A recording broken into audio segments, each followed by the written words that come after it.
Hi everyone, I'm back. I came close to death with the man flu. I knew once I opened up that second box of tissues the end was near, but thanks to the miracles of modern medicine I made a recovery and I'm back here at work. Okay, today I'm going to show you something which could be useful to some of our customers.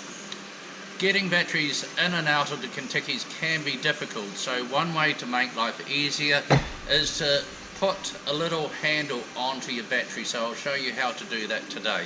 So here we go. Okay, what we're going to do is make a handle for this battery. So we'll use this duct tape to create a handle round the front here. It's quite easy done. You need 3 pieces of duct tape cut to approximately the right length. These two will create the handle. This is to stop the tape sticking to your hand. So the first step, take the small piece, fold it across and stick it into the middle of the other. Take the second piece,